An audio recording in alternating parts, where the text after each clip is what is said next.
Any soul can turn into a demon. Yet what happens if it is the soul of a baby? This is quite a disturbing thought, not only because it would mean a baby dying, but also turning into a supernatural being. The Slavic folk called this type of demon Boroniec or Botchling. The name comes from the word boronić, which means to miscarry. The name is meaningful, as botchling is created from the souls of miscarried or aborted babies.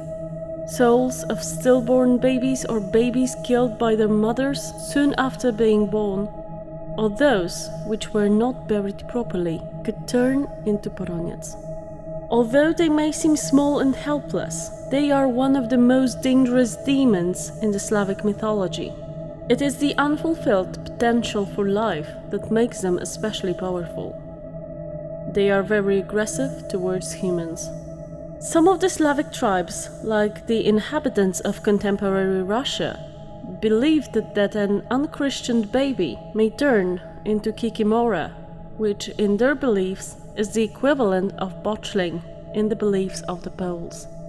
Some tribes also differentiated demons into Boroniec and Nichrzczeniec. Boroniec was a baby that died before being born, while Nichrzczeniec was created out of the soul of a baby that died after the birth.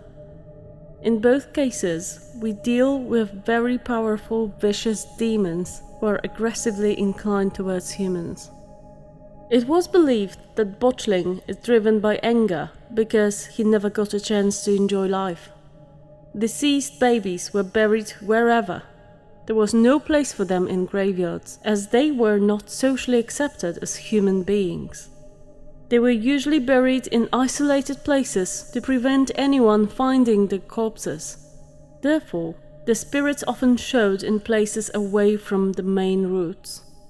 They appeared in various forms. Sometimes there were just tiny lights near the places where they were buried. Other times, all they did was to disturb the living by making the sounds of baby crying or laughing. They could also come to their mothers in dreams, in the form of a child with black skin. They were also shapeshifters and could take on any form of bird of prey, often with long, sharp beaks. In the beliefs of southern Slavians, they had a more innocent form of a goose or dove. Yet Botchling, in its formless look, was at its scariest. When it was formless, you could not see it, obviously, but it could see you, and it could scare you and hurt you in 1,000 different ways. Botchlings use their bird form to hunt pregnant women or women who have recently given birth. They enjoyed draining blood from pregnant women and babies. They could also steal souls.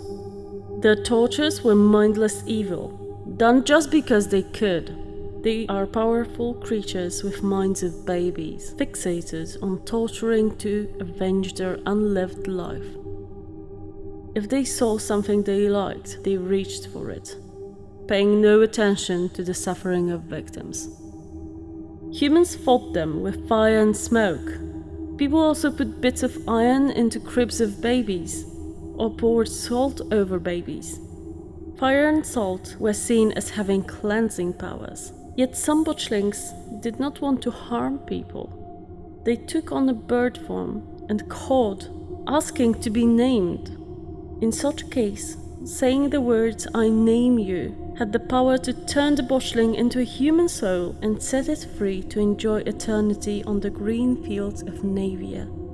Botchlings have the worst combination of features. They are cruel and extremely powerful. Add the mind of a baby to the mix, and you are left with a psychopathic demon. Although their deeds come from anger at the fact that they could not live their own life, humans will do anything to get rid of their wrath.